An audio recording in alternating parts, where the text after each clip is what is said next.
মুসলিম বিন আকিলের দুইটা ছোট্ট ছোট্ট বাচ্চা ছিলেন, মুহাম্মদ ও ইব্রাহিম। দুইটা বাচ্চা 12 বছর 13 বছর, সোনার পুতুল। খবর পাইলেন বাবাকে জব করে দিয়েছে। দৌড়াইয়া পালাই রে, জঙ্গলায় যায় লুকায়। দুই ভাই পরামর্শ করে, আমরা দুই ভাইকে যদি ধরতে পারে রে, আমাদেরকেও জব করে ফেলবে, বাচ্চা মানুষ। এদিক দিয়ে ঘোষণা হলো, মুহাম্মদ ও ইব্রাহিম মুসলিম বিন আকিলের দুইটা সন্তান যদি মদিনায় চলে যায়, খবর দিবে হুসাইন তো আসবে না, দুইটা ছেলেকে যে ধরে দিতে পারো 10,000 টাকা পুরস্কার। আমাদের হিসাব বললাম, লোকেরা তরবারি লইয়া ঘুরতেছে মুহাম্মদ ও ইব্রাহিমের তালাশে। ওই দুইটা বাচ্চা পূর্ণিমার চাঁদের মতো চেহারা, সারাদিন লুকাইয়া থাকে। রাত্র হলে মরুভূমির পথ দিয়ে দৌড়ে আর কান্দে আর ডাকে, মদিনার পাখিরা রে আয়, মদিনার খবর, একটা খবর নিয়ে যা, কুফা নগরীর অবস্থা ভালো না, আমাদের বাবা মুসলিম বিন আকিলকে কুরবানি করে দিয়েছে। আমরা দুই ভাইকে খুঁজতেছে, রাস্তা পাই না, কোথায় যাব?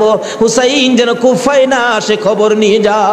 এভাবে একদিন এক রাত, 2 দিন 2 রাত, 3 দিন পার হইয়া 3 রাত্রের বেলা দুইটা ভাই একটা খেজুরের বাগানের মধ্যে বসেছিল। রাত্রে দৌড়াবে, মদিনায় যাবে, কিন্তু পেটের খিদা, পানির পিপাসা, আর হাঁটতে পারে না। ছোট ভাইটা বড় ভাইয়ের গলায় ধরে কাঁদতেছে, ভাই কলিজা শুকাইয়া গেছে রে, একটা কাজ সামনে যাইতে পারবো না।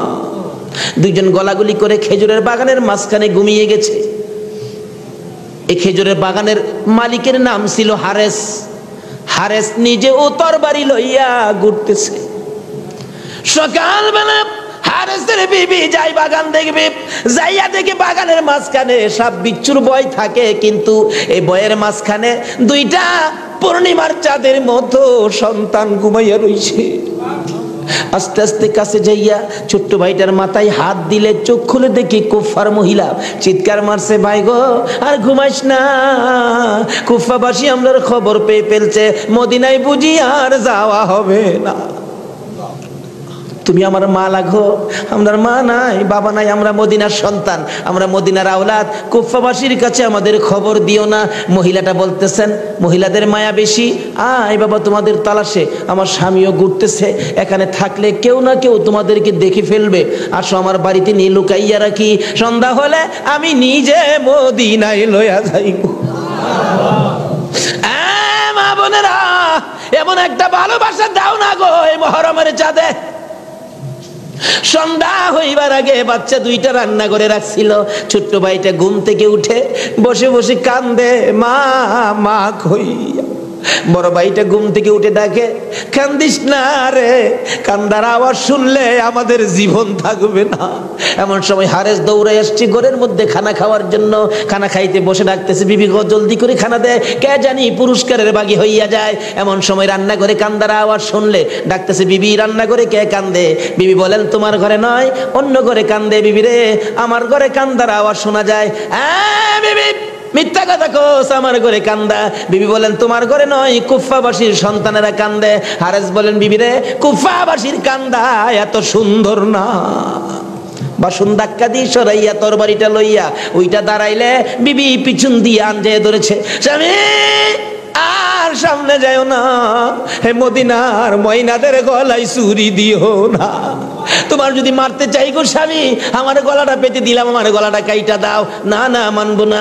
দৌড়ায় যাইয়া রান্নাঘরের দরজায় দাঁড়াইয়া দেখে দুইটা পূর্ণিমার চাঁদ উদয় হইয়া রইছে।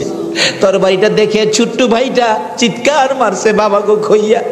বড় ভাইটা কান্দে, কান্দিস না, আমার বাবা গেল যেইভাবে রে, আমরাও যাইব সেইভাবে। এইভাবে যারা জীবন দিয়েছে সেটাই হলো আমার আল্লাহর রাস্তা। দুই ভাইকে ধরে মুরগির বাচ্চার মতো শেষরাইয়া বাহির করে যাইতে যাইতে যাইতে যাইতে একটু পরে পরে ছোট্ট ভাইটা জিগায়, হারেস রে, আমরা মেরে ফেলবে রে, মারিস নাই, আমরার মা নাই, আমরার বাবা নাই। আকাশের দিকে তাকাইয়া ডাকে, আরে আকাশের পাখিরা রে, আয় একটা খবর নিয়া হুসাইনের কাছে পৌঁছে দে, হুসাইন যেন কুফায় না আসে। রওনা হলেন, যাইতে যাইতে সন্ধ্যা হয়ে যায়। পুরাত নদীর কিনার দিয়ে যাচ্ছে। হারেস ভাবতেছে, দুইটা সন্তান, দুইটা ছেলে জীবিত যদি নিয়ে যায়, আমার চেয়ে শক্তিশালী কেউ আয়সা যদি আমার কাছ থেকে নিয়ে যায়, পুরস্কার আমি পাবো না, বরঞ্চ জব করে দুইটা মাথা খালি নিলেই তো হয়। দুইটা ভাইকে জব করার জন্য প্রস্তুতি নিলে ছুরির দিকে তাকাইয়া তাকাইয়া বাচ্চারা কান্দে। ছোট্ট ভাইটাকে জমিনে শোয়াইছে, গলাটা কাটবে, লাফ মেরে উইটা গেছে। বড় ভাইটাকে শোয়াইছে, উইটা গেছে। আবার জোর করে জমিনে শোয়াইয়া ছোট্ট ভাইটাকে বুকের উপর পাড়া দিয়া ধরছে, মাথার মধ্যে চাপা দিয়ে ধরে গলাটায় ছুরি চালাবে, ছুরির নিচে থাইকা কাঁদতেছে, হুসাইন আইসো না গো, কারবালায় আইসো না, এই কুফা নগরীতে আইসো না, কুফার মানুষের তরবারির ব্যবস্থা ভালো না। গলা কেটে দিলেন বড় ভাইটারে, গলা কেটে দুইটা ভাইকে দুই দিকে ধাক্কাইয়া পুরাত নদীতে ফেলে দিলেন, মাথা ছাড়া বডিখানি ফেলে দিয়ে মাথা রুমালের প্যাকেট করে রওনা হলে শুনে পিছন দিয়ে আবার ডাকতেছে, হারেস রে আমরা দুই ভাইয়ের মারিস না। হারেস বলেন মাথা কেটে নিয়ে আসলাম। আবার ডাকে কে? পিছনে যাইয়া দেখে দুই দিকে দুইটা বডি লাশ ছিল। দুইটা ভাই আবার একসাথে হইয়া এক ভাই আর এক ভাইয়ের আনজাইয়া ধরে রাখছে। আমার আল্লাহ বলেছে আমার রাস্তায় যারা জীবন দেয় রে তারা মরে না, তারা মরে না রে, তারা জীবিত। এই দুই ভাই প্রমাণ করে দিলেন তারা জীবিত। ওদিকে যায় না, ওদিক দিয়ে যাইতেছে এজিদের দরবারে পুরস্কার আনবে। এদিক দিয়া ইমাম হুসাইন 72 জনের কাফেলা লইয়া গো আস্তে আস্তে কারবালার জমিনে আইসা পৌঁছে সন্ধ্যা হয়ে যায়। রাস্তা চিনে না। হুসাইন বলেন তাবু গাড়ো, সকালবেলা কুফার দিকে রওনা হব। তাবু গাড়তে গেলে জমিনে কূপ দেয়, মাটির থেকে রক্ত বাহির হয়, গাছের ডালে আঘাত করে গাছের ডাল থেকে রক্ত বাহির হয়। সঙ্গীরা বলেন হুসাইন ব্যাপারটা বুঝতে পারতেছি না। হুসাইন বলেন রাখো রাখো, এখানে কি কাউরে পাই কিনা জিজ্ঞেস করলেন এই জায়গাটার নাম কি? একজন লোক বলেন আপনারা কোত্থেকে আসছেন? আমরা মদিনার থেকে আসছি। এই জায়গাটার নাম কি? জায়গাটার নাম কারবুলা। হুসাইন একটা চিৎকার মারছে, সঙ্গীরা রে তাবু গাড়ো। আমার নানা বলেছে রে, নানার উম্মতের জন্য আমি হুসাইন কারবালাই নাকি শহীদ হব। মুহররমের 7 তারিখ তাবু গাড়লেন। সন্ধ্যা হইলে তাবু গাড়লে রাত্র শেষ হওয়ার আগে 4000 এডিশন নিরস্ত্র মুসলমানের চারপাশে ঘেরাও করেছে। আজকে সেই নিরস্ত্র মুসলমানের উপর ইরাকের জমিনে বলুন তো আক্রমণ হচ্ছে কিনা? সকালবেলা ডাকে হুসাইন যুদ্ধ করো। হুসাইন বলেন আমি তো যুদ্ধ করতে আসি নাই, বেড়াইতে আসছি। যেতে দেখো চিঠি পাই আসছি বেড়াইতে, কোনো কথা মানবো না, যুদ্ধ করো। একদিন 2 দিন 3 দিন পার হইয়া মুহররমের 9 তারিখ দিবাগত 10 তারিখের রাত্রে শেষ চিন্তাধারা। হুসাইন তাবুর বাতিরা জ্বালায় বলতেছেন তোমরা কথা শোনো। কি এখানে অবস্থা ভালো দেখা যায় না, যুদ্ধ করার তো কিছু নাই, তোমরা আমার একটা কথা শোনো। কি? বাতিটা নিবাই দিলেন। নিবাই দিয়া বলতেছেন যে যেদিক দিয়া পারো কারবালা ছাইরা তোমার নিজেদের জান বাঁচাও, কিন্তু হুসাইন কারবালায় শহীদ নানার উম্মতের নাজাতের জন্য। সারা রাত কান্নাকাটি। পারবা? 9 তারিখ দিবাগত রাত্রে টিভির বর্তাটা বন্ধ রাখতে, রেডিওর চাবিটা বন্ধ রাখতে। হুসাইন কারবালায় সমস্ত লোকদেরকে 72 জনের কাফেলা নিয়ে কান্দে, আর আমরা সেই তারিখে টিভি চালাই। কিসের মহব্বত আর কিসের মায়া আর কিসের নামাজ তুমি পড়েছো? যদি কথা দিতে পারো 9 তারিখ দিন গিয়া রাত্রে টিভি আর চালাবো না, আর গান বাজনা করবো না। হুসাইন তোমার জন্য ওই ফুলসিরাতের কিনারে দাঁড়ায় থাকবে।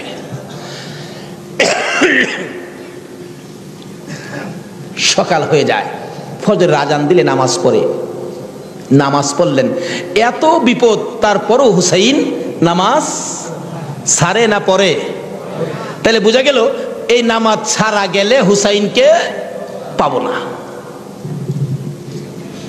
নামাজ পড়ে কোরআন শরীফ পড়তে বসছেন, এমন সময় শাহার বানু 6 মাসের বাচ্চাটা নিয়ে ডাকতেছেন, স্বামী স্বামী গো 3 দিন পর্যন্ত খানা পিনা কিচ্ছু নাই তাবুতে, এই মরুভূমির গরমের তাপে বাচ্চাটার কলিজা পর্যন্ত শুকায় গেছে, দেখো জিহ্বাটা নাড়াতে পারতেছে না, 6 মাস কথা বলতে পারে না, তো একটু পানি যদি খাওয়াইতে পারো মনে হয় বাচ্চাটা বেঁচে যাবে, না হয়তো বাচ্চাটা মরে যাবে। হুসাইনকে দাও দাও দাও, কোলে নিয়ে কাঁদতেছে আর ডাকতেছে, এই যদি সৈন্যরা রে এরকম বাচ্চা তো তোদেরও আছে, দুষ করলে আমরা করছি, এই তো কোনো দুষ করে নাই, একটু পানি বাচ্চাটারে দে, আমার নানা না হইলে কিচ্ছুই হইতো না, এই পানি হইতো না, আজকে আমার নানার আওলাদ মারা যাবে পানির জন্য, একটু পানি দে, অনুরোধ তোদের কাছে একটু পানি বাচ্চাটারে দে, আমাদেরকে দরকার নাই বাচ্চাটারে দে।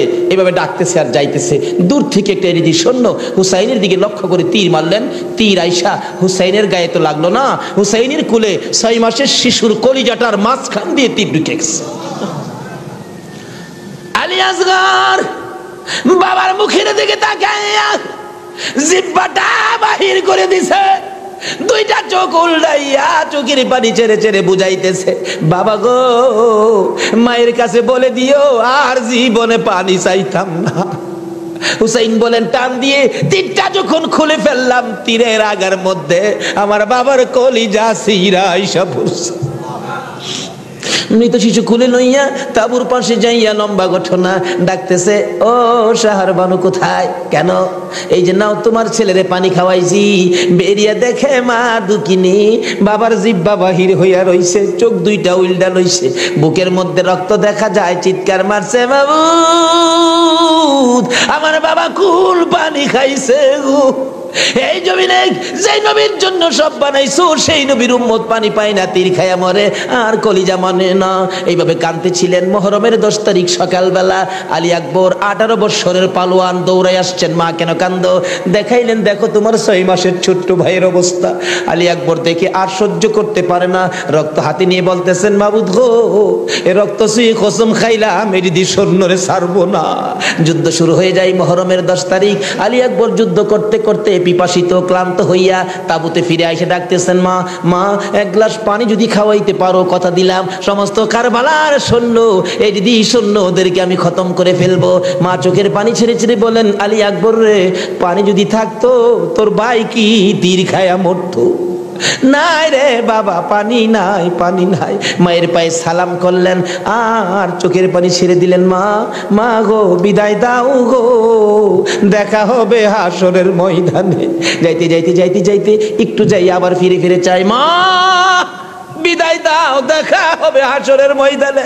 মা দুইটা হাত বাড়ায়া ডাকে, আর ফিরে ফিরে চাইস না রে বাবা, আর ফিরে চাইস না, সহ্য হয় না। যুদ্ধ করতে করতে আলী আকবর শহীদ। এইভাবে পুরুষ যারা ছিল সব শহীদ, শুধুমাত্র বাকি জয়নাল আবদিন বিমারি আর ইমাম হুসাইন। হুসাইন তরবারিটা নিয়ে পোশাক পরে তৈয়ার হলেন।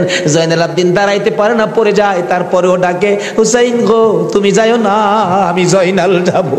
বিমারি উঠতে পারে না, তবু হুসাইনের পক্ষে যাইতে চায়, আর আমরা শক্তিশালী হইয়াও হুসাইনের পক্ষে যাইতে চায় না। এবার বলতেছেন, জয়নাল রে তুমি যাইও না, তুমি যদি যুদ্ধের ময়দানে শহীদ হয়ে যাও নবীর বংশের বাতি টুকুন কে জ্বালাবে। হুসাইন যুদ্ধে চলে যায়। লম্বা ঘটনা সংক্ষেপ করে দিলাম। মুহররমের 10 তারিখ যুদ্ধ করতে করতে তীরের আঘাত, বল্লমের আঘাত লাগে আর রক্ত জর্জর করে পড়ে, রক্তে জামা ভিজে যায়, গোড়ার পিঠ পর্যন্ত লাল হয়ে যায়। আরে রক্তে লালে লাল হইল কারবালার ময়দান, বলুন রক্তে লালে লাল হইল। শহীদ হলো ইমাম হুসেন নবীর জানের জান, শহীদ হলো ইমাম হুসেন নবীর জানের জান, রক্তে লালে লাল হইল কারবালার ময়দান। হায়রে রক্তে লালে লাল হই এজিদি সেনা সীমার এসে হুসাইনের বুকে বসে, এজিদি সেনা সীমার এসে হুসাইনের বুকে বসে, ছুরি দিয়ে কাটে গলা বাঁচে না আর প্রাণ, ছুরি দিয়ে কাটে গলা বাঁচে না আর প্রাণ, রক্তে লালে লাল হইল কারবালার ময়দান। হায়রে রক্তে লালে লাল হইল। দুধের শিশু আলিয়াস গরে পানি চাইলো মায়ের দ্বারে, দুধের শিশু আলিয়াস গরে পানি চাইলো মায়ের দ্বারে, পানি পানি বলে সে যে দিয়ে গেল প্রাণ, পানি পানি বলে সে যে দিয়ে গেল প্রাণ, রক্তে লালে লাল হইল কারবালার ময়দান। হায়রে রক্তে লালে লাল হইল। শহীদ হলো ইমাম হুসেন নবীর জানের জান, শহীদ হলো ইমাম হুসেন নবীর জানের জান, রক্তে লালে লাল হইল কারবালার ময়দান। হায়রে রক্তে লালে লাল হইল। বলতেছিলাম হুসাইন সমস্ত শরীর থেকে রক্ত ঝরে ঝরে দুর্বল হয়ে যায়, পানির পিপাসিত ক্লান্ত হইয়া গোড়ার থেকে নেমে যায়, পুরাত নদীর পুনার কিনারে যাইয়া একটু পানি হাতে নেয় খাওয়ার জন্য, হাতে নেয় পানি হয়ে যায় রক্ত। হুসাইন কান্দে, মাবুদ গো আমার নানা না হইলে কিছু হইতো না, আমার নানা না হইলে জগতের কিছু হতো না, পানিও হতো না। আজকে নানার বংশ নানার আওলাদ পানি পায় না, আমি হুসাইন পানি খাবো না। এবার দৌড়া যাইয়া আবার চাইলেন ঘোড়ার উপরে উঠবো, যুদ্ধ করবে। হুসাইন ঘোড়ার উপরে উঠতে চায়, শরীর দুর্বল, ঘোড়ার উপরে উঠতে পারে না, বারবার চেষ্টা করে উঠতে পারে না। অবশেষে ঘোড়ার উপরে পিঠটার মধ্যে হাতটা দিয়ে মাথাটা ফালাইয়া কাঁদতেছে, বাবু আমার নানার উম্মতের জন্য মায়ের দোয়া বুঝি কবুল হয়ে গেছে। বহু চেষ্টা করলেন, ঘোড়ার পিঠের উপরে আর উঠতে পারে না। দৌড়া এসে সীমার ধাক্কা দিয়ে জমিনে ফালাইয়া বুকের উপর চড়ে বসছে। হুসাইন বলেন, সীমার রে, আমার নানা বলেছে রে কারবালায় শহীদ হব, আমার নানার উম্মতের মুক্তি পাবো। সীমার, আজকে জুমার দিন আমার 2 রাকাত জুমার নামাজ পড়ার সুযোগ দে। ও নবীর উম্মতেরা, নবীর আশেকেরা, হুসাইনের আশেকেরা গো, এই 2 রাকাত নামাজ জুমার নামাজ ছাইরো না, আমার নবীর শাফায়াত নসিব হবে না। রক্তে লাল হইয়া যদি হুসাইন 2 রাকাত জুমার নামাজ পড়তে পারে গো, আজকাল থেকে কথা দিতে হবে জীবনে কোনোদিন জুমার নামাজ ছাড়তে পারবা না। জুমার নামাজ আদায় করতে সময়টুকুন দিলে নামাজ শুরু করে দিলেন। রুকু সিজদার কাজ শেষ করে তাশাহুদে বসে সালাম ফিরানের আগ পর্যন্ত কাছাকাছি বসে বসে এই যদি সৈন্যরা নামাজের ভিতরে প্রত্যক্ষদর্শীরা বলেন এক একটা করে তীর মারে হুসাইনের গায়ে। ডান দিক দিয়ে যদি তীরটা মারতো, বাম দিক দিয়ে বেরিয়ে যাইতো, সামনে দিয়া মারলে পিছন দিয়া বেরিয়ে যায়, এই কিসিমের তীর গো। নামাজের ভিতরে বাহু তুরটা তীর লাগাইছে। হুসাইন সালামটা ফিরাইয়া নানা গো কইয়া কালতে কালতে জমিনে গড়াগড়ি শুরু করে দিলে। নিষ্ঠুর পাষাণ এই যদি সৈন্যের সীমার গলা কাইটা মাথা আলাদা করে নিয়ে গেছে। হুসাইন শহীদ হয়ে যায়। ওদিকে দিয়ে ডাকতেছে। মুহররমের 10 তারিখ সন্ধ্যা যখন হয়ে গেল, উম্মে সালমা বলেন, আমি মাগরিবের পর থেকে শুনতেছি নবীর রওজার চারপাশে কে যেন হাউ মাউ করে কাঁদতেছে। মনে বড় অশান্তি, কিসের কান্দার আওয়াজ। দৌড়ায় যাইলাম, যাইয়া দেখি কোনো মানুষ দেখি না, কে যেন কান্দে। এসারের নামাজ পড়ে আমি উম্মে সালমা ঘুমের ঘরে ঘুমিয়ে গেলাম। এমন সময় দেখি আল্লাহর বন্ধু কাঁদতে কাঁদতে কোত্থেকে যেন আসতেছে। কাছাকাছি আসার পরে দেখি আবার রাসূলের গায়ে রক্ত মাখা মাটি দেখা যায়। উম্মে সালমা বলেন, হুজুর কেন কান্দেন রক্ত মাখা মাটি শরীরে লইয়া? আমার নবী বলেন, উম্মে সালমা রে, বোতলের মাটির দিকে তাকাইয়া দেখ, বোতলের মাটির অবস্থাগুলো দেখ। উম্মে সালমা বলেন, তাকাইয়া দেখি বোতলের মাটি লাল হয়ে গেছে। আবার রাসূল বলেন, উম্মে সালমা রে, আমার হুসাইন কারবালায় নাই রে, কারবালায় না। উম্মে সালমা বলেন, প্রশ্ন করলাম, ইয়া রাসূলুল্লাহ, হুসাইন তো কারবালায় শহীদ, আপনার রওজার পাশে কাঁদলো কে জানতে চাই। আমার নবী বলেন, আরে উম্মে সালমা, আমার হুসাইন যখন কারবালায় তীরের আঘাতে নানা কইয়া ডাক মারছে রে, আমি নবী রওজার থেকে বাহির হইয়া দৌড় মারছি। ওই সময় রহমতের ফেরেশতারা আমার রওজার পাশে বসে বসে কাঁদছে। আমি কারবালায় যাইয়া দেখি আমার হুসাইন তীরের আঘাতে রে নানা নানা কইয়া গড়াগড়ি করে। আমি হুসাইনকে আনজাইয়া ধরেছি। হুসাইন তীরের আঘাতে যতটা গইরে দিছে রে, আমি রাসূল হুসাইনের সাথে ততটা গইর কারবালার জমিনে দিয়েছি। এই হুসাইনের রক্ত কারবালার মাটিতে পড়েছে, এই রক্ত মাখা মাটি আমি নবীর গায়ে লাগছে। এই উম্মে সালমা জানাইয়া দিস রে, এই রক্ত মাখা মাটি আমি রাসূলের কাছে জমা থাকবে। আসরের জমিন যেদিন গায়ে হবে, আমি আমার মাওলার দরবারে হুসাইনের রক্ত মাখা মাটিগুলি তুলে ধরবো। মাবুদ, আমার মেয়ে ফাতেমা সন্তান কুরবানি করেছে আমার উম্মতের নাজাতের জন্য। এই যে দেখো হুসাইনের কারবালার রক্ত মাখা মাটি তুলে ধরলাম। আর ফাতেমা হুসাইনের মাথাটুকু লইয়া দাঁড়াইয়া বলবে, আমি হুসাইনের মাথাটুকু তুলে ধরলাম। মাবুদ গো, এর বিনিময়ে আমার বাবার উম্মতের মাফ করে দাও।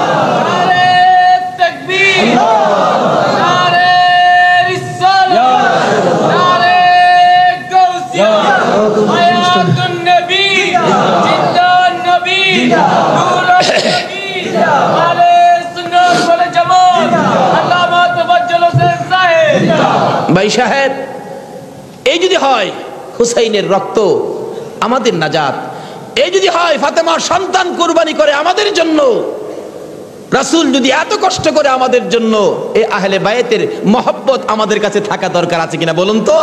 তাদের আলোচনা, তাদের জীবনী আমাদের প্রত্যেকের অন্তরে রাখা দরকার আছে কিনা বলুন তো? আল্লাহ আমাদেরকে আজকের মাহফিলে সে বুঝটুকুন দান করে দেখ, সকলে বলুন আমিন। আসুন আজকে দোয়া হবে, এই মাহফিলের আয়োজন যারা করেছেন এই ব্যবসায়ী ভাইদের ব্যবসায়ী যেন আল্লাহ বরকত দেন। খাস করে শুনলাম যে তারা সংগঠন করে এই মাহফিলের জন্য 3 টাকা করে রোজ জমা করে এই কষ্ট করে হুসাইনের প্রেম ভালোবাসা, নবীর প্রেম ভালোবাসার পরিচয় দিয়েছেন। আজকে আল্লাহ আমাদেরকে কি দেয় এটা দেখবো আখিরি মোনাজাতের মধ্যে। প্রশ্ন করবেন হুজুর কি দেখবো? দেখবেন মোনাজাতের পর যদি দেখেন শরীরটা হালকা লাগে, মনটা শান্তি লাগে, তাহলে মনে করবেন এই মাহফিলের বরকতে জীবনের গুনাহ মাফ করে যা দাবি করছিলেন সব পুরা করে দিয়েছে। রাসূল বলেন জিবরাইল, জিবরাইল কি ব্যাপার, এত নবী রাসূল এখানে উপস্থিত? হুজুর এখানে 2 রাকাত নামাজ হবে। 2 রাকাত কি নামাজ হবে? আচ্ছা আমরা এই জন্য মেরাজের রাত্রে আমরা নফল নামাজ পড়ি। মেরাজের রাত্রে নবী প্রথম উযু করে 2 রাকাত নামাজ পড়ছে বুরাকে ওঠার আগে। এটা বলে নামাজ বলে হেরা পাইছে না, আসলে হেরা সোহেই দেখে না। কি কর এক বেচারা বলে খালি কইতো খোদা গো আমায় যদি 1 বস্তা টাকা দিয়ে লাইতা, 1 বস্তা টাকা, গরিবী অবস্থা সহ্য হয় না, 1 বস্তা টাকা যদি আমার দিয়ে লাইতা। একদিন হাওরের উপর দা হাঁটতেছে আর কইতেছে খোদা গো কেউ নাই, কেউ নাই এখানে, 1 বস্তা টাকা আমার দিয়া লাইলে আমি ধনী হয়ে যেতাম একবারে। আল্লাহ কই তোর যখন এত আশা, যা এই দান ক্ষেতের আইলের মধ্যে, দান ক্ষেতের আইলে সামনেই 1 বস্তা টাকা ফালাইছে। হ্যাঁ টাকার কাছে যাইবার আগেই কয় আচ্ছা অন্ধ যে চোখ যার নাই হ্যাঁ কিভাবে আর একটু দেখি তো। টাকার আইলের কাছে গিয়া হ্যাঁ চোখ বন্ধ কিনা অন্ধ কেমন আড়ে দেখতো, টাকার আইল পার হয়ে গেছে গা। আচ্ছা কোন তো অহংকে আল্লাহর দোষ? এক কিসিমের আলেমরা আছে নবীর শান ও মানের কোরআন শরীফের আয়াতগুলি আসলেই হেরা অন্ধ হয়ে যাগা, এটি আর দেখে না। আল্লাহ এদের চোখ ভালো করে দেখ, সকলে কই না আমিন। আমার নবী বলেন জিবরাইল এত এত নবী রাসূল এখানে কেন উপস্থিত হয়েছে জানতে চাই। জিবরাইল বলেন ইয়া রাসূলুল্লাহ এখানে 2 রাকাত নামাজ হবে। কয় রাকাত নামাজ? 2 রাকাত নামাজ হবে। আকামত শুরু হয়ে গেছে, আল্লাহু আকবার কর না। আকামত শুরু হয়ে গেছে, জামাতে নামাজ পড়লে আকামত দেই কি না আমরা? আকামত শুরু হয়ে গেছে। জিবরাইলের কানে কানে নবীজি গায় ও জিবরাইল এত বড় জামাত ইমামতি করবে কে? আদি পিতা মুরব্বি আদম, আদি পিতা মুরব্বি সবার বয়সে বড়, আদি পিতা আদম নবী মনে হয় ইমামতি করবে। জিবরাইল বলেন ইয়া রাসূলুল্লাহ আদি পিতা মুরব্বি হইতে পারে, এই জামাতের ইমামতির উপযুক্ত না। জিবরাইল তাহলে জাতির পিতা ইব্রাহিম বুঝি ইমামতি করবে? জিবরাইল বলেন ইয়া রাসূলুল্লাহ জাতির পিতা ইব্রাহিম হতে পারে, এই মাঠের ইমামতির উপযুক্ত ইব্রাহিম না। কে পড়াবে রে জিবরাইল? আমার নবীর হাত ধরে জিবরাইল টাইনা টাইনা নিয়ে যায়। ইয়া রাসূলুল্লাহ এই মাঠের ইমামতি করবে মুহাম্মাদুর রাসূল। আমার নবী 2 রাকাত নামাজের ইমামতি করে সালাম ফিরাইলে স্লোগান শুরু হয়ে গেল ইমামুল মুরসালিন সাইয়্যিদুল মুরসালিন। সকল নবীদের সরদার বানাইয়া ইজ্জতের পাহাড় আমার নবীকে বানাইয়া আল্লাহ বলেন বুরাকরে আর দেরি করা যায় না, দুনিয়ার ইজ্জত শেষ হয়ে গেছে, এবার চলো আকাশের মধ্যে শুরু হবে। আকাশে যাইতেছে, যাইতে যাইতে প্রথম আসমানে যাইয়া ডাক দিলেন দরজা খোলো। দরজা খুলে দেওয়ার পর আমার নবী বলেন আমি দেখি সুন্দর সুন্দর পোশাক পরিহিত লক্ষ লক্ষ ফেরেশতারা দাঁড়াই আছে। আমাকে দেখার পর ডাকতেছে মারহাবা ইয়া রাসূলুল্লাহ, মারহাবা ইয়া হাবিবাল্লাহ, মারহাবা ইয়া রাসূলুল্লাহ, মারহাবা ইয়া হাবিবাল্লাহ। লক্ষ লক্ষ ফেরেশতারা আমার নবীকে দাঁড়াইয়া দাঁড়াইয়া সম্মান দেয়, ইজ্জত দেয়। আমার নবী বলেন প্রথম আসমানের দরজা পার হয়ে ভিতরে যাইয়া দেখি হযরতে আদম নবী আদি পিতা দাঁড়াইয়া রইছে। একটু আগে ছিল জমিনে মুসল্লি, একটু পরে আবার দেখা যায় দাঁড়াইয়া রইছে। এটা কোন খেলা? জোরে জোরে কন্যা সুবহানাল্লাহ। যাই হোক শুধু এই জায়গাটার মধ্যে ওয়াজ আছে 2 ঘন্টার, সংক্ষেপ করলাম, এখান থেকে বিদায় হয়ে যাবে। আদম নবী বলতেছেন বুকের সাথে বুক লাগাইয়া বাবা মুহাম্মদ যাও তুমি উপরে যাও, এই দরজা তোমার জন্য খোলা আর কারো জন্য নয়, যাও। আমার নবী যাইতে যাইতে সপ্ত আকাশ পর্যন্ত যাইয়া দেখে ইব্রাহিম নবী বসা, দেখা হলো। অথচ একটু আগে ছিল আমার নবীর মুসল্লি, এখন আবার দেখা যায় সপ্ত আসমানে বসা। আমার আল্লাহ বলেন দেখা করো, দেখা করো। দেখা হয়ে গেল, এবার আলাপ হলো। এখানে বসে আছো ও আদি পিতা, ও জাতির পিতা ইব্রাহিম, অনেক আলাপ এখানে চলছে। এখানে 2 ঘন্টার ওয়াজ, এখান থেকে আবার বিদায় হয়ে যাবে। ইব্রাহিম নবী বলতেছেন, যাও গো বাবা মুহাম্মদ, সামনে বাড়ো, যত উপরে তুমি যাইবা গো, এই রাস্তাটুকুন শুধু তোমার জন্য খোলা, আর কারো জন্য উপরের রাস্তা খোলা না। আমার নবী বুরাকের পৃষ্ঠে জোয়ার হইয়া জিবরাইলকে সঙ্গী লইয়া যাইতে যাইতে সিদরাতুল মুনতাহা যাইয়া বুরাক একটা বড়ই গাছের নিচে থেমে গেলেন। সিদরাতুল মুনতাহায় জিবরাইল বলেন, ইয়া রাসূলুল্লাহ, এই বড়ই গাছের নিচে আপনি নেমে যান। বড়ই গাছের নিচে নেমে প্রশ্ন করলেন, রা জিবরাইল, আমি কি আল্লাহর বাড়িতে এসে গেছি? জিবরাইল বলেন, না না হুজুর, এটা সিদরাতুল মুনতাহা, এখানে অপেক্ষায় থাকুন, আপনাকে নেওয়ার জন্য আসবে। জিবরাইল বলেন, ইয়া রাসূলুল্লাহ, এখন পর্যন্ত আমি আর বুরাকের ক্ষমতা শেষ, উপরের রাস্তা আমরা চিনি না, যাইতে পারবো না। আমার নবী বলেন, জিবরাইল, তুমি কি এখন পর্যন্তই আসতে পারো? জি।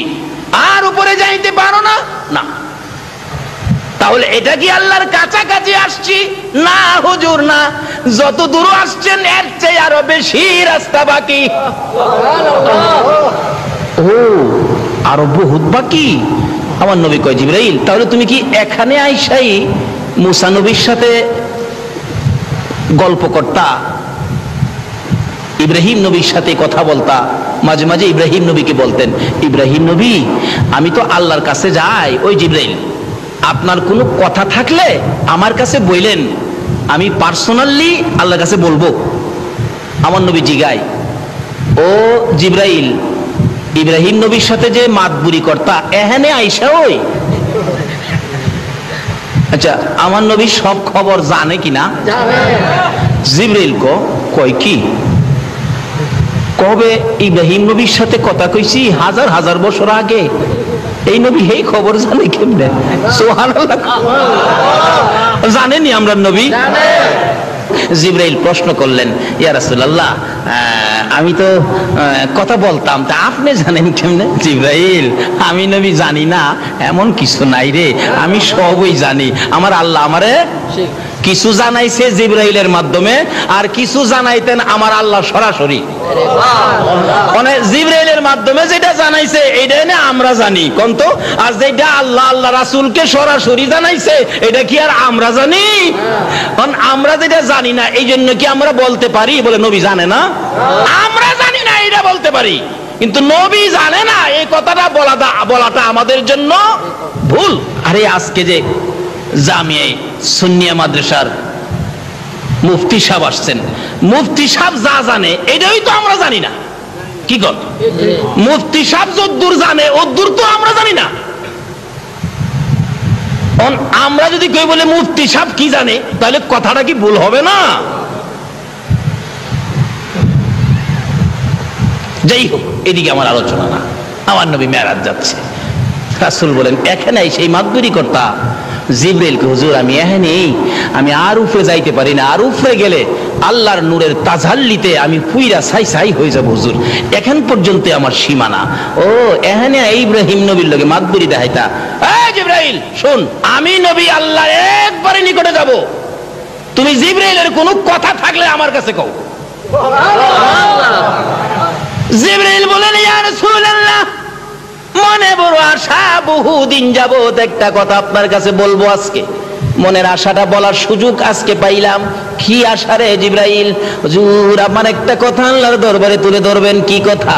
আপনি নবীর উম্মত যারা হবে, আপনি নবীর আশেক পাগল যারা হবে, আপনি নবীর মতো নবী পাইয়া যারা আপনার কথা মতো জিন্দেগি করবে, আপনাকে ভালোবাসবে, আপনার আশেক পাগল উম্মতের জন্য আমি জিবরাইলের একটা দাবি, হাসরের জমিন যেদিন কায়েম হবে, আদা টুকরে যেদিন সূর্য থাকবে, ফুলসিরাতের 30,000 বছরের রাস্তা ফুল যেদিন পার হতে হবে, হীরার চেয়ে দাঁড় চুলের চেয়ে চিকন হবে, নিচে জাহান্নাম থাকবে, ওই বিপদময় মুহূর্তে আপনি নবীর উম্মতের জন্য ফুলসিরাতের ফুল পার করে দেওয়ার জন্য আমি জিবরাইল 600 নূরের পাখা বিছাইয়া দিতে চাই। আমার নবী বলেন জিবরাইল রে, এত সুন্দর কথা আমার জন্য বললে, আমি তো আমার আল্লাহর কাছে বলবো। সঙ্গে সঙ্গে আমার আল্লাহ বলেন, বন্ধু গো, আপনার উম্মতের এই দাবিটুকুন জিবরাইলের পক্ষ থেকে যা করেছে আমি আল্লাহ এখনই কবুল করে নিলাম। আসরের জমিনে জিবরাইলের নূরের পাখা দিয়া কি ফুলসিরাতের ফুল পার হইতে চান কিনা? নবীর কথা মাইন্না না না মাইন্না? নবীরে ভালোবাসা দিয়া না না দিয়া? নামাজ পইরা না সাইরা? বাপ মারে কষ্ট দিয়া না বাপ মার খেদমত কইরা? বুঝালি? যেই হোক, জিবরাইল বলেন, ইয়া রাসূলুল্লাহ, এখন পর্যন্তই আমাদের ক্ষমতা। রাসূল বলেন, বড়ই গাছের নিচে আমাকে নামাইলি? জি হুজুর, এখানেই বসেন। রাসূল বলেন, উপরের দিকে তাকাইয়া দেখি কোটি কোটি সোনালী রঙের পাখি এই গাছটার মধ্যে বসে আছে, পাতায় পাতায় পাখি, সোনালী রঙের পাখি, ছোট ছোট পাখি। রাসূল বলেন, জিবরাইল, এই পাখিগুলো এত সুন্দর আমি তো আর কোনোদিন দেখি নাই। জিবরাইল বলেন, হুজুর, এইগুলি পাখি নয়, তারা হলো আল্লাহর ফেরেশতা। যেদিন খবর পেয়েছে আপনি আরশে যাবেন, ওই দিন ফেরেশতারা আপনার আশেক পাগল হইয়া তারা আল্লাহর কাছে দাবি করেছে, প্রভু গো, আমরা তোমার হাবিবকে দেখতে চাই, তোমার হাবিব দেখতে চাই, তোমার হাবিবের সাথে আমরা একটা দেখা করতে চাই, তোমার হাবিবের আশেক পাগল হইয়া দেখা করব। আমার আল্লাহ বলেন, জিবরাইল রে, আমার বন্ধুর কানে খবর দে, আমার বন্ধুকে দেখার জন্য যেই ফেরেশতারা আশেক পাগল হয়েছিল তাদেরকে আজকে সোনালী রঙের পাখি বানাইয়া এই বড়ই গাছের মধ্যে বসাইয়া রাখলাম। এবার দেখা যায় পাখিগুলি গুনগুন গুনগুন শব্দ শোনা যায়। আমার নবী বলেন, জিবরাইল রে, পাখিগুলো ফেরেশতা এবার বুঝে ফেললাম। জানতে চাই তারা গুনগুন করে কি শব্দ যা শোনা যায়, কেন কি বলতেছে তারা? জিবরাইল বলেন, ইয়া রাসূলুল্লাহ, এই সকল পাখিরা আপনার নবীর উপর দুরূদ ও সালাম পাঠ করতেছে। ফেরেশতারা দুরূদ ও সালাম পাঠ করে গো বেদাত হয় না, আমরা দুরূদ ও সালাম পাঠ করলে বেদাত হইয়া যায়। আসেন এক জাতের বাইরা। আসুন, নবী মেরাজ রওনা হয়েছে। এবার এখানকার সিদরাতুল মুনতাহার ওয়াজ করলে 2 ঘন্টা যাবে, এখানে সময় শেষ করে দিলাম। আয়েশা পড়ছে বুরাক, আমার নবী বুরাক থেকে বিদায় হয়ে অপেক্ষায় ছিলেন। এবার আসতেছে রফ রফ, আল্লাহ রাব্বুল আলামিন একটা নূরের সিংহাসন পাঠাইলেন। নবীজি উঠলে এখন আর সাথে কেউ নাই, এখন আর সাথে কেউ নাই, নবী একা রওনা হলেন। যাইতে যাইতে এবার আরশের সিঁড়ির মধ্যে রফ রফ থেমে গেলেন। নবীজি নামলেন সিঁড়ির মধ্যে, আরশে উঠবেন। এমন সময় নবী দেখে পায়ের মধ্যে জুতা মুবারক। রাসূল একটু জুতা মুবারক খুলতে চাইলেন, এমনি আরশ থরথর করে কাঁপতেছে। কেমন নবীর উম্মত, যে নবীর জুতার দুলি মুবারকের জন্য আরশ পর্যন্ত পাগল। আজকে আমরা উম্মত হইয়া নবীর পাগল হইলাম না। আল্লাহ কয়, আরশ কাঁপসকে? খুদা গো, কাঁপতেছি, আপনার বন্ধুর পায়ের জুতা মুবারকের দুলি মুবারকের জন্য আমরা পাগল ছিলাম। তোমার বন্ধু তো জুতা মুবারক খুইলা ফালাইতেছে। বন্ধু গো, কি করেন? জুতা খুলি। কেন? জুতা পায়ে দিয়ে আই পড়ছি, আমি খেয়াল করি নাই। তো জুতা খুলেন কেন? খুলি কেন? আপনি যে মুসা নবীর তুর পাহাড়ে দমক মারছিলেন, কোরআন শরীফ, ফাখলা নালায়েক, আপনি আবার আমারও নালায়েক কই আবার দমক টমক মানেন, এলাকে আগেই খুলতেছি। বন্ধু গো, মুসারে দমক দিতারি, তোমার জুতা মুবারকের দুলির জন্য আমার আরশ পাগল হয়ে রইছে। আল্লাহু আকবার। আরে রিসালাত, ইয়া রাসূলুল্লাহ, আরে গাউসিয়া, ইয়া গাউসিয়া, শাহিন শাহ মদিনা জিন্দাবাদ, আহলে সুন্নাত ওয়াল জামাত জিন্দাবাদ, পুরাননগর সুন্নি সম্মেলন। মাশাআল্লাহ, মাশাআল্লাহ, আল্লাহ তুমি কবুল করো, সকালে বলুন আমিন। এই যে এই নবীর প্রেম ভালোবাসায় যদি আমরা থাকি, বলুন আমাদের লস হবে না লাভ হবে? এই নবীর পক্ষে থাকতে রাজি আছেন কিনা বলুন তো? আর কারো কোনো কথা মানতে রাজি না। আমার নবী বলেন, প্রভু গো, তাহলে কি আমি জুতা মুবারক খুলবো না? না, আপনার জুতা মুবারকের দুলি মুবারকের জন্য আমার আরশ লালায়িত। এখানে কথা জমবে না, এখানে আরশ বহনকারী ফেরেশতা আছে। বন্ধু আসো, তোমার সাথে রুদ্ধদ্বার বৈঠক হবে, দরজা বন্ধ করে বৈঠক হবে, আর কেউ থাকবে না। লম্বা ঘটনা। এখান থেকে একটানে আল্লাহর হাবিবকে নিয়ে গেলেন যে জায়গাটার নাম কোরআন শরীফে আসছে কাবা কাউসাইন। একবার নিরিবিলি জায়গা, কাছাকাছি বসে বন্ধুর সাথে বন্ধুর আলাপ শুরু হলো। আলাপ করতে করতে একটানা কত বছর আলাপ করেছে? আরো জোরে কর। আচ্ছা, এমন বন্ধু কি পৃথিবীতে আছে যে বন্ধুর বাড়িতে যায় বন্ধু 27 বছর থাকতারে? একদিন থাকলে বন্ধুর মা জিগায়, কিরে তোর বন্ধু কয়দিন থাকবো? কয় মা কালকানি জায়গা, কালকা তো আর যায় না। কিরে কয়দিন থাকবো? 2 দিন গেছে। 3 দিন যখন হয়েছে বন্ধুর মা বাবা হমানে কয়, কিরে তোর বন্ধু কি এখানে বাড়ি বানছে নাকি? আমার আল্লাহ বলেন বন্ধুর সাথে কথা চললো 27 বছর। বলুন কয় বছর? তারপরেও বন্ধুর প্রেমের স্বাদ মিঠে না। তারপরে বিদায় দিতে যাওয়ার আগে বলে, বন্ধু গো, আমি যে তোমার চোখে উম্মতের জন্য পানি দেখেছি, তোমার সাথে গোপন বৈঠক। কি? আসো তাকাও ডাইন পাশে। তাকাইলাম, কি দেখছো? বিরাট বড় একটা পাহাড়। তাকাও বাম পাশে, তাকাইলাম, কি দেখছো বন্ধু? ছোট্ট একটা পাহাড়। বন্ধু পাহাড়ের খবর নিয়ে যাও। বড় পাহাড়টা হলো আমি আল্লাহর দয়ার পাহাড়, ছোট পাহাড়টা হলো তোমার উম্মতের গুনার পাহাড়। বন্ধু গো, আর কেঁদো না, দেখা যাও আমার দয়ার পাহাড় বড় নাকি তোমার গুনাহগার উম্মতের পাহাড় বড়। আমার নবী বলেন তোমার দয়ার পাহাড় বড়। বন্ধু গো, এবার গোপন বৈঠকে ফাইনাল করে দিলাম, তোমার উম্মত যারা হবে গো, খুঁটিনাটি গুনাহ যাদের হবে গো, আমার এই দয়ার পাহাড় দিয়ে গো বন্ধু আমি গুনার পাহাড় আমি শেষ করে দিব। লম্বা ঘটনা। তার সাথে সাথেই বিদায় হয়ে আসবেন 27 বছর পর। ওখানে ওয়াজ করলে 2 ঘন্টার দরকার। ডাকতেছে, বন্ধু বিদায় হয়ে যাইবা গো, উম্মতের জন্য কি নিয়ে যাইবা? আচ্ছা, এই সফরে নবী খালি আইলে ভালো হয় না উম্মতের জন্য কিছু আনলে ভালো হয়? যারা আমাদের দেশের লোকেরা ইটালি থাকে, আমেরিকা থাকে, লন্ডন থাকে, আচ্ছা বলুন তো, হারা কিছু নিয়ে আসে না? আসার সময় পাউন্ড নিয়ে আসে, টাকা নিয়ে আসে, ডলার নিয়ে আসে, স্বর্ণ নিয়ে আসে, গড়ি নিয়ে আসে, রেডিও নিয়ে আসে, ট্যাপ নিয়ে আসে, সিডি নিয়ে আসে, বিসিডি নিয়ে আসে, সিডি, ডিভিডি, পিডিবি, কত দাজের নিয়ে আসে। আবার কম্বলের গাঠটিও লই আইয়ে না? দেখবেন এয়ারপোর্ট গেলে দেখে বাবা রে বাবা, গাড়ি বুঝাই করছে। আচ্ছা, এই জিনিসগুলি পায়া তার বাড়ি ঘরের লোকজন খুশি না বেজান? আমার নবী কয়, আমি যাওয়ার সময় উম্মতের জন্য কি নিব? একটা কম্বলও নিব না, স্বর্ণ নিব না, ইউরো ডলার টাকা কিছুই নিব না। আমি আমার উম্মতের জন্য জান্নাতের চাবিটা লইয়া লইলাম। আর কি লইলাম? আমার উম্মতেরা যদি বলে, আল্লাহর বন্ধু গো, আপনি বন্ধুর বাড়িতে গেলেন, আমরা রে তো বন্ধুর বাড়ি দেখাইলেন না, এই জন্য বন্ধুর বাড়িতে যাওয়ার রাস্তা আসসালাতু মেরাজুল মুমিনিন। আমি মেরাজ করেছি একবার, আর আমার উম্মতের জন্য সুযোগ করে দিলাম 5 বার। বলুন কয়বার? 5 বার। আরো জোরে বলুন কয়বার? আমার নবী নামাজ নিয়ে রওনা হবেন, আল্লাহ নামাজ দিলেন। আচ্ছা, আমরা কি বেশি পাইলে খুশি না কম পাইলে খুশি? বেশি পাইলে খুশি না? দেখবেন চট্টগ্রাম শহরে বাড়ি আছে একটা 5 তলা, এরপরও দেখবেন দিনের আইতে চেষ্টা আরেকটা 5 তলা নিয়ে বানানো যায়। আমার নবী নামাজ লইলেন, আমার আল্লাহ দিলেন। কত ওয়াক্ত জানি দিল? ঘুমাই রয়েছেন আপনারা? ঘুমায় থাকলে দোয়া করে দেই। কত ওয়াক্ত নামাজ দিলেন? 50 ওয়াক্ত নামাজ। নবী বেশি পায়া খুশি। আচ্ছা, পড়ি কয় ওয়াক্ত? আচ্ছা, দিল 50, পড়ি 5, 45 কমাইলো। আচ্ছা, এটা কি আল্লাহ জানে না যে আমরা 50 পড়তে পারবো না? নবী জানে না? কিন্তু এখানে এই ঘটনা কেন ঘটাইলো? এই ঘটনার কারণ হলো ওই যে মুসা নবী কইছিন, খোদা গো আমার খুব আশা ছিল তোমারে দেখতাম।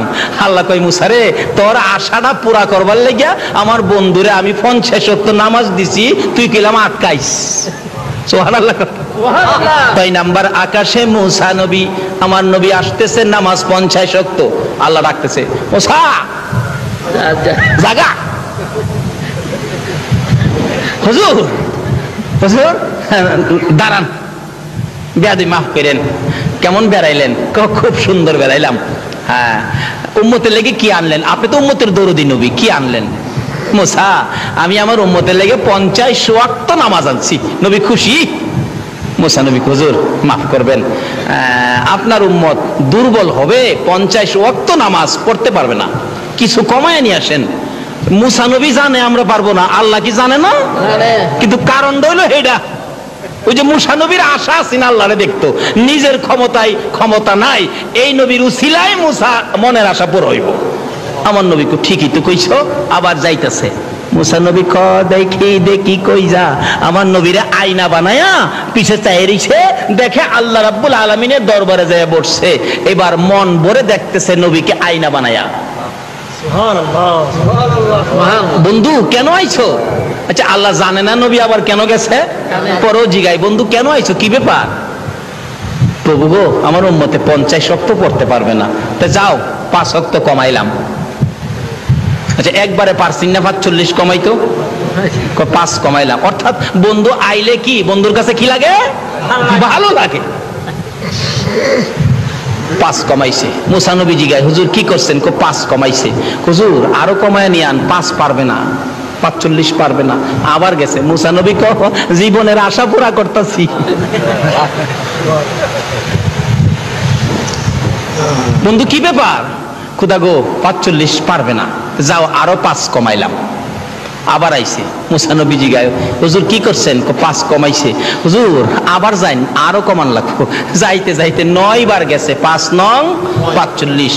এরপরও মুসা আলাইহিস সালাম বলেন, আল্লাহর নবী গো আরো কমায় এলেন। আমরা নবী কয় না, আর 45 রাকাত কমাইছে, ওহন কেমনে কমু কমানোর কথা?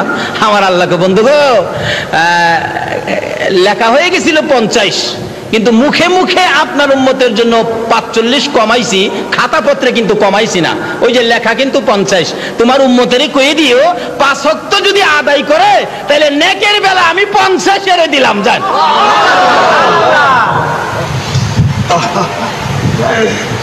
এই নামাজ না পড়ে মেরাজের বরকত নেওয়া যাবে না। এই নামাজ না পড়ে নবীর উম্মত হওয়া যাবে না। যাই হোক, এই নামাজের ভিতরে ওয়াজ আছে 3 দিনের। আইসা পড়ছে নবীজি, এবার একবারে দুনিয়ায় আইসা গেছে।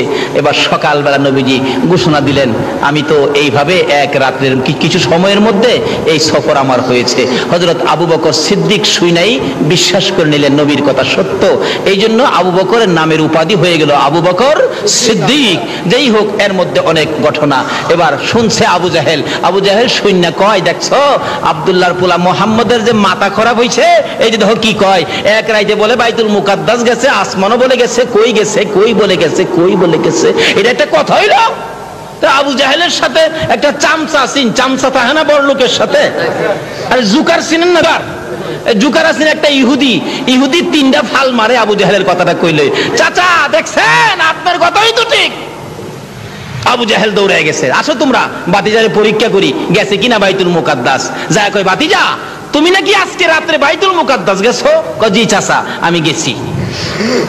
কথা কইলা, মাসের পর মাস হাইটা যাইতে হয়, তুমি এই এক রাতের কিছু সময়ে গেছো। আচ্ছা তুমি যদি গিয়ে থাকো তো তুমি বলো তো বাইতুল মুকাদ্দাসের দরজা আছে কয়টা? জানালা কয়টা আছে? জানালার মধ্যে রড কয়টা আছে? কোন দিকে কয়টা জানালা আছে? আচ্ছা আপনারা যেখানে ওয়াজ শুনতে আইছেন, এই প্যান্ডেলের ফিলার কয়টা, খুঁটি কয়টা আছে কেউ গনছেন? আপনারা কি গনতে আইছেন? খুঁটি গনতে আইছেন? ওয়াজ শুনতে আইছেন? নবী কি হ্যাঁ কি বাইতুল মুকাদ্দাসের দরজা গনতে গেছেন? আবু জাহেলের প্রশ্ন। আমার নবী তো চুপ করে দাঁড়া রয়েছে। চাচা আমি কি দরজা গনতাম গেছি? না, যদি গিয়া তাহো তাহলে এগুলি কও। আমার আল্লাহ বলেন, জিবরাইল আবু জাহেলের সামনে আমার বন্ধু লজ্জা পাবে, আমি সইতে পারি না। যারে জিবরাইল পুরাপুরি বাইতুল মুকাদ্দাসটা টান্ডা উঠাইয়া আমার নবীর সামনে নিয়ে তুলে ধরে রাখ। জিবরাইল পুরাপুরি বাইতুল মুকাদ্দাস উঠাইয়া আমার নবীর সামনে তুলে ধরে বলতেছেন, ইয়া রাসূলুল্লাহ আল্লাহর সালাম গ্রহণ করুন। আমি জিবরাইলের সালাম গ্রহণ করুন। আবু জাহেলের প্রশ্ন গনে গনে আপনি জবাব দিয়ে দেন। সামনের দিক তুলে ধরে রাখছে। আমার নবী গনতেছেন, চাচা বাইতুল মুকাদ্দাসের সামনে দরজা আছে 3টা। আবু জাহেল কই গনে? নবী গনে 1 2 3, 3টা দরজা আছে। এমনি জিব্রাইল দক্ষিণ দিক ঘুরাইলেন, জানালা গনবে নবী। ও চাচা, জানালা আছে 2টা, উত্তর দিক ঘুরাইছে জিব্রাইল। চাচা গো, উত্তর দিকে জানালা আছে 2টা, এক একটা জানালার মধ্যে 9টা কইরা রড আছে। আমার আল্লাহ বলেন, জিব্রাইল রে, আমার বন্ধুরে বলো, শুধু দরজা জানালা রড নয়, এর মধ্যে কয়টা ইটা বালু আছে সব আমার নবী বলতে পারবে। বলুন পারবে কিনা? এবার আবু জাহেল বলেন, বাতিজা গনে গনে কিভাবে বললা? আমার আল্লাহ বলেন, জিবরাইল রে, আমার বন্ধুর জন্য বাইতুল মুকাদ্দাস তুলে ধরেছি, তোমার জন্য নয়। আবু জাহেলকে, বাতিজা বুঝলাম না তোমার ব্যাপার, ওই যে সাম সাড়াকো চাচা, এটা বুঝবার নাই লন জায়গা। বাড়িতে গিয়া কইতাছে, বিবি গো, আব্দুল্লাহর পোলা কই বলে কই গেছে, কই আবার বাইতুল মুকাদ্দাস বলে গনে। কিন্তু মহিলাটা ছিল একটু ধার্মিক, যদিও ইহুদি, ধার্মিক ছিল। মহিলা কয়, দেখো, এই নবীর আব্দুল্লাহর পোলার একটা সুনাম আছে এলাকায়, আব্দুল্লাহর পোলার সাথে বাহাদুরি কইরো না। তুইও যেমন তার কথাই কস, মাতবরি করিস না। বাজার থেকে মাছ আনছি, মাছ কাট। বিবিরে দিছে মাছ কাটতো, হয়ে গেছে পুকুরে গোসল করতো। পুকুরে গোসল করে ডুব দিছে, আসিল জেন্টস, ডুব দিয়া দেখে লেডিস। এই ক্ষমতা আমার আল্লাহর আসেনি? আল্লাহর ওলির দুয়ায় জেন্টস লেডিস হয়, লেডিস জেন্টস হয়, এই খবর জানেননি? বাস্তব, যেখানে আমি প্রত্যেক বছর মাহফিলে যাই। এটা কুমিল্লা জেলার বড়ুরা থানা, জলম ইউনিয়ন কলেজ মাঠ, ঈদগার মাঠে প্রত্যেক বছর 3 দিন ব্যাপী মহাসম্মিলন হয়। এই সম্মিলনের যিনি দায়িত্ব নিয়ে আছেন, হাফেজ মাওলানা শাহ আলম, হাফেজ মাওলানা শাহ আলম ভাই, ওনার নাম ছিলেন শাহানা বেগম নাম ছিল। শাহপুর দরবার শরীফের বাগদাদি হুজুরের দোয়ায় শাহানা বেগম পুরুষ হয়ে গেছে, এবং শাহানা বেগমের নাম হয়ে গেছে শাহ আলম। এখন মাওলানা শাহ আলম প্রত্যেক বছর 3 দিন ব্যাপী সম্মিলন করে, সুন্নি মহাসম্মিলন। বলতেছিলাম, নবীকে কেমনে দেখবেন, আল্লাহর দেওয়া জান্নাতুল মাওয়া পুরস্কার কেমনে পাবেন। এবার রিকশার ড্রাইভারের বাস্তব জীবনী দেখুন। রিকশার ড্রাইভার টাকা বিবিরেও দেখাইলো না, ছেলে মেয়েরেও দেখাইলো না। কারণ মহিলা মানুষ এত টাকা দেখলে হয়তো বলতে পারে, টাকা থামায় লাও। আল্লাহ মিলাইছে। রিকশার ড্রাইভার বিবিরেও দেখাইলো না। সকালবেলা ঘর থেকে নাস্তা খাইয়া ব্যাগ লইয়া বাহির হইছে। বিবি জিগাই, কই যাও? রিকশা চালাইবা না? ব্যাগ হাতে কেন? ব্যাগের মধ্যে কি? ড্রাইভার বলছে, দেখ ব্যাগের মধ্যে কি। ব্যাগটা খুইলা দিলে শুধু টাকার বান্ডিল, 80,000 টাকা। বিবি কই, এত টাকা? কই যাও? বিবি, এটা মহাজনের টাকা দিয়ে আসি। ডাকতেছে, বিবি তোমার কি মাথা খারাপ নাকি? এত টাকা পাইয়া মানুষ গড়তে বাইর হয়, 3200 টাকা তখন স্বর্ণের বুড়ি। আমারে 2 বুড়ি স্বর্ণ কিনা দিবা, বাকি টাকা যা করো কইরো, জীবনে একটু স্বর্ণ পরি নাই, এ আবদার তোমার কাছে। রিকশার ড্রাইভার কয়, বিবি গো, টাকা আমার না, টাকা মহাজনের। টাকা লইয়া মহাজনের বাড়ির, শীতের দিন ছিল, রোদ্রের মধ্যে মহাজন বসা। আসসালামু আলাইকুম চাচা। ওয়ালাইকুম সালাম। চাচা আমারে চিনছেন? না বাবা, চিনি নাই, আমি রিকশার ড্রাইভার। আপনি কালকে আসছিলেন? আমার খেয়াল নাই বাবা, চিনতে পারি নাই। বাবা আমারে না চিনলেও দেখেন তো ব্যাগটা চিনেন কিনা। ব্যাগটা দেখে বলছে, হ্যাঁ ব্যাগটা আমার। ব্যাগে কি আছিল চাচা? 80,000 টাকা। দেখেন কই না 80,000 ঠিক আছে কিনা। রিকশার ড্রাইভার গরিব মানুষ, বাবা ভালো কাজ করেন, জান্নাতুল মাওয়া পুরস্কার পাবেন। এবার চাচা ডাকে, ড্রাইভার রে, 80,000 টাকা পাইয়া যে লোক বাড়িতে নিয়ে আসে, সে আমার টাকা ধরে নাই, আমার বিশ্বাস গনতে হবে না। ড্রাইভার কয়, চাচা গয়না বুইজা রাখেন আমার আত্মতৃপ্তি পাওয়ার জন্য। ও মুসলমান, 100 টাকার লোভ সামলাইতে পারো না, এই জন্য বিশ্ব বাজারে মাইরি খাও। এই মুসলমানের পাওয়ার জংলার বাঘের চেয়েও বেশি, সিংহের চেয়েও বেশি। আজকে আজকে সেই মুসলমান মাইর খাইতেছে একটাই কারণ, তারা ভালো কাজ করে না। আল্লাহ বলছে ইবাদতের পরে ভালো কাজ করতেন, যদি ভালো কাজ করেন তাইলে কোরআন বলছে লাআল্লাকুম তুফলিহুন, তুমি সফল কাম, তোমার জীবন ধন্য, 10টা পৃথিবীর সমান একটা জান্নাতের মালিক তুমি হয়ে যাবে। আর এই জান্নাতের মালিক বানানোর জন্য আমার আপনার নবী 63 বছর খায়া না খায়া কষ্ট করেছে, সাদা জামা লাল করেছে, মার খাইতে খাইতে বেহুশ হয়েছে। অবশেষে মহাজন টাকা গণলেন, ঠিক আছে 80,000, 10,000 টাকার একটা বান্ডিল। ওই সময় সারাদিন রিক্সা বাইলে 100 টাকা 120 টাকা কামাইতে পারত। 10,000 টাকার বান্ডিল পুরস্কার দিলেন, নাও তোমারে পুরস্কার দিলাম। রিক্সার ড্রাইভার কয় চাচা কি দিলেন? বাবা 10,000 টাকা পুরস্কার দিলাম। চাচা আমি তো টাকার জন্য আসি নাই, টাকায় যদি ইচ্ছা থাকতো তাইলে তো আমি 80,000 মাইরা দিতে পারতাম। চাচা আপনার টাকা আপনাকে বুঝাইয়া দেওয়ার জন্য আসছি, আপনার হক আপনার কাছে পৌঁছে দেওয়ার জন্য আসছি। চাচা টাকা লাগবে না, দোয়া কইরেন, ওই অপেক্ষায় আছি। আলেম ওলামাদের মুখে শুনেছি ওয়াজ মাহফিলে যাইয়া, ওয়া আম্মা মান খাফা মাকাম রাব্বিহি ওয়া নাহান নাফসা আনিল হাওয়া ফা ইন্নাল জান্নাতা হিয়াল মাওয়া। যারা আল্লাহকে ভয় করে, নিজেকে অন্যায় থেকে বাঁচাইয়া ভালো কাজ করে গো চাচা, আল্লাহ বলে তারে জান্নাতুল মাওয়া পুরস্কার দেয়। চাচা গো আমি আপনার দেওয়া পুরস্কারের আশায় আসি নাই, আমার আল্লাহর দেওয়া জান্নাতুল মাওয়া নেওয়ার জন্য এসেছি। চাচা দোয়া কইরেন, আমি আল্লাহর জান্নাতুল মাওয়া পুরস্কারের অপেক্ষায় আছি।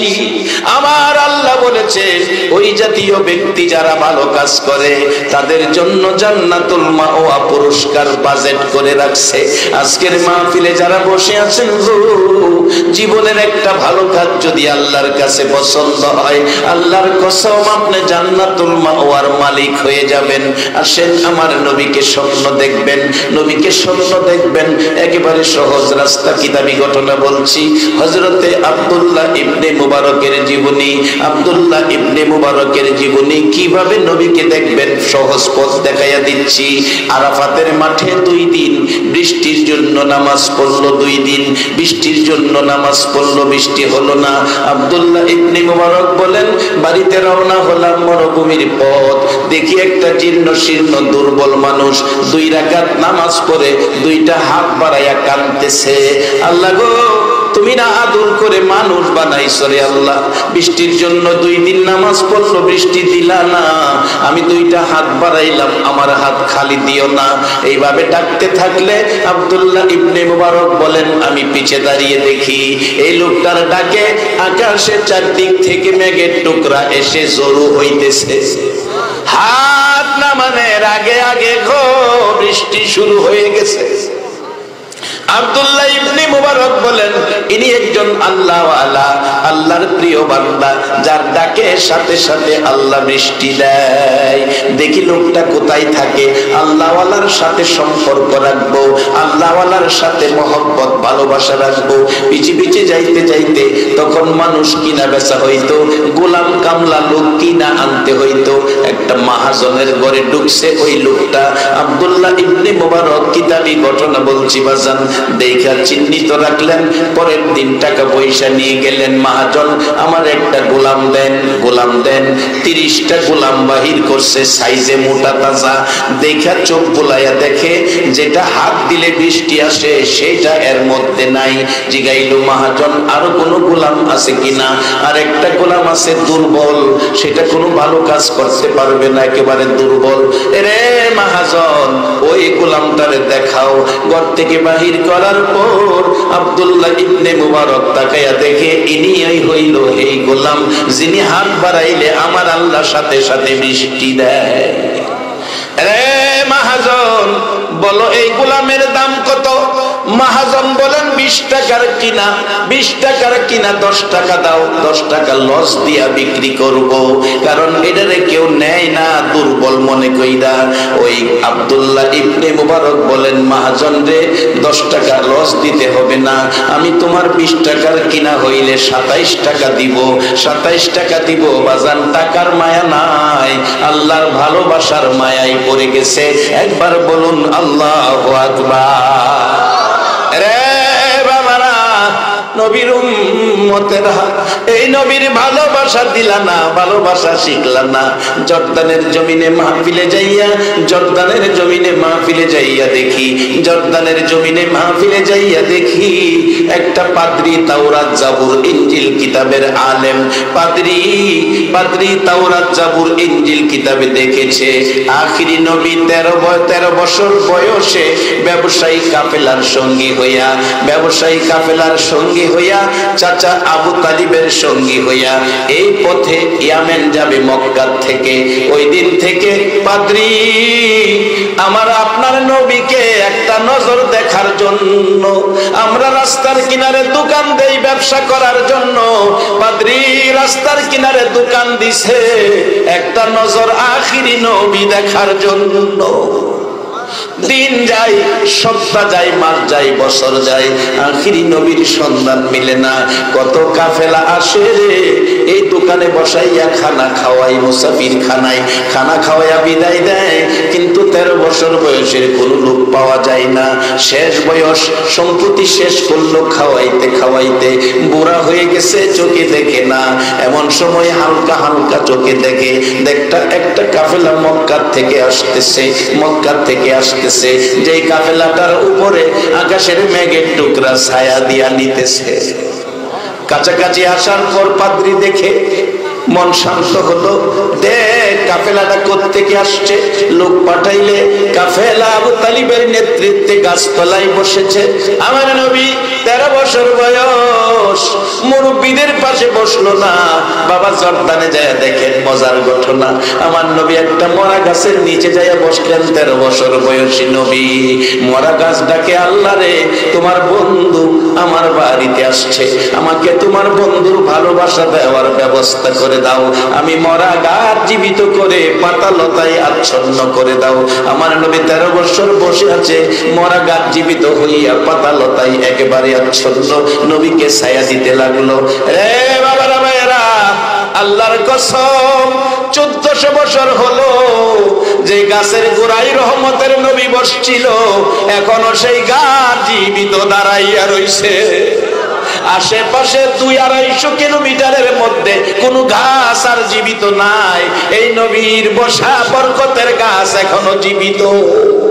ও বাবারা ভাইয়েরা, দোয়া করবেন আগামী এই 25শে নভেম্বর দিবাগত রাত 4টায় আবার জর্দানের ফ্লাইটে উঠবো, জর্দান যাব। এই গাছ ক্যামেরা করে নিয়ে আসবো আপনাদেরকে দেখানোর জন্য। এই বরকতের নবী গাছতলায় বসে আছে, ডাকতেছে তাওরাত জাবুর ইনজিল কিতাবের আলেম। মুসাফির খানার দায়িত্ব খাদেমেরা, দেখ কাফেলাটা কোত্থেকে আসছে। খবর নিয়ে দেখলো কাফেলা মক্কা থেকে আসছে। কাফেলার সর্দারকে আবু তালিব ডাকো, ডাকলেন তোমার কাফেলায় লোকজন কত? সংখ্যা বললে বলছে সব লোক আমার দোকানে নিয়ে আসো, মুসাফির খানায় নিয়ে আসো, খানা খাওয়াবো। সব লোক হাজির হলো, মালামাল পাহারাদার বানাইয়া রাসূলকে রেখে আসলো। 13 বছর বয়সী আল আমিন সত্যবাদী, যার মধ্যে কোনো বেশকম নাই, যার মধ্যে ভালো কাজ ছাড়া অন্য কোনো কাজ নাই। নবীকে বিশ্বাস করে সবাই মালামালের দায়িত্ব দিল। পাদ্রী ডাকতেছে, রে আবু তালিব বলো তোমার সব মেহমান আসছে কিনা? আবু তালিব বলেন একজন মানুষ রয়ে গেছে, একজন রয়ে গেছে। উনি কে? উনি আমার ছেলে। আবু তালিব বলছে উনি আমার ছেলে। আবু তালিব বলছে উনি আমার ছেলে। পাদ্রী তাওরাত জাবুর ইনজিল কিতাব খুলে প্রশ্ন করে, জর্দানের জমিনে ঘটনা, ছেলেটার নাম কি? আবু তালিব বলছে মুহাম্মদ সাল্লাল্লাহু আলাইহি ওয়াসাল্লাম। একটা চিৎকার মারছে পাদ্রী, রে আবু তালিব মিথ্যা কথা কইস না, লোকটার নাম যদি মুহাম্মদ হয় তোর ছেলে না রে, তোর ভাতিজা। তাওরাত জাবুর ইনজিল কিতাব বলছে যার বাবার নাম আব্দুল্লাহ মায়ের নাম আমেনা। ও আবু তালিব, যারে একটা নজর দেখার জন্য জীবনের সব শেষ করলাম, নিয়ে আসো তোমার ভাতিজারে একটা নজর দেখি। আবু তালিব রে, ইনি আখিরি নবী হবে। পাদ্রী খ্রিস্টানরা যদি আমরা নবীরে দেখার জন্য পাগল হয়, জীবনের সয় সম্পত্তি সব শেষ করে দেয়, আমরা সেই নবীরে একটা নজর দেখার জন্য আমাদের কিছু সময় দেওয়া বলুন দরকার আছে কিনা? ভাগ্য ভালো আপনাদের যারা সেই নবীর পক্ষে বসে আছেন। আমার নবী এত কষ্ট করছে, আজকে যদি আমার নবী আজকের মাহফিলে আইতো, একটা নজর যদি এই পরিবেশ দেখতো, না জানি নবী কত খুশি হইতো। আমার মন কয় খুশি হইয়া আবু বকর সিদ্দিকের মতো আপনাদেরকে সঙ্গী বানাইয়া নিত। দয়ার নবী, মায়ার নবী, আদরের নবী, ভালোবাসার নবী, সত্যের নবী, উম্মতের কি শিক্ষা আদর্শ দিয়ে গেলেন। বাবার ভাইয়েরা, বলতেছিলাম আব্দুল্লাহ ইবনে মুবারক বলেন, আল্লাহর সাথে ভালোবাসা মহব্বত যার বেশি, যার হাত বাড়াইলে বৃষ্টি হয়, এ আল্লাহওয়ালার মহব্বত আমি কেনার জন্য এসেছি। দাম 20 টাকার অর্ধেক 10 টাকা দিয়ে নিব না, চিন্তা কইরো না মহাজন, আমি 27 টাকা দিয়ে তোমার গোলাম কিনলাম, 60 টাকা লাভ দিলাম। মহাজন 3টা লাভ মারছে।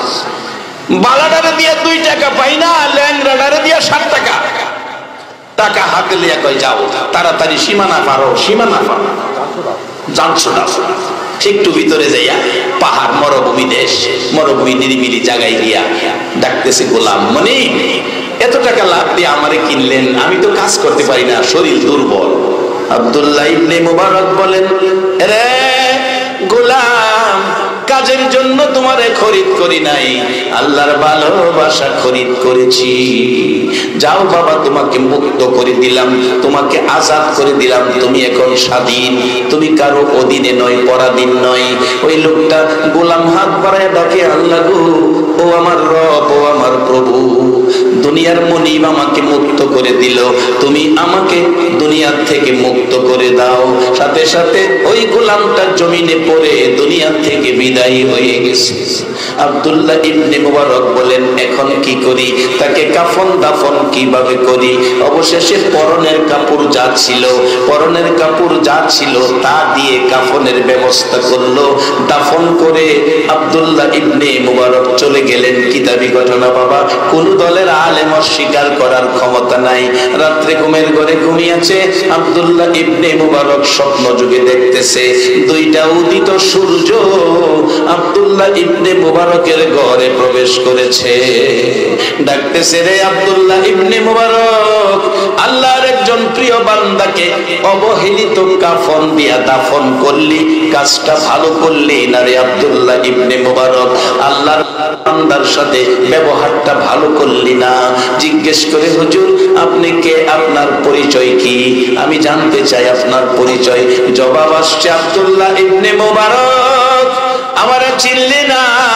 আমি উম্মতের কান্ডারি, আমি গুনাহগারের বন্ধু, আমি উম্মতের দরদি, নবী মুহাম্মদুর রাসূলুল্লাহ সাল্লাল্লাহু আলাইহি ওয়াসাল্লাম। আব্দুল্লাহ ইবনে মুবারক কয়, হুজুর আমি যা করেছি, আমি কালকে আবার ভালো করে কাফন দাফনের ব্যবস্থা করব। হুজুর আপনার সাথে একজন মেহমান, ওই মেহমানের পরিচয়টা আমি জানতে চাই। আমার নবী বললেন, আব্দুল্লাহ ইবনে মুবারক রে, ইনি হলো ইব্রাহিম খলিলুল্লাহ। বাবা, আল্লাহ ওয়ালাদের সাথে যদি সম্পর্ক থাকে, আল্লাহ ওয়ালাদেরকে যদি ভালোবাসা দেন, আমার নবীর দিদার ইব্রাহিম খলিলুল্লাহ সহ নসিব হয়ে যায়।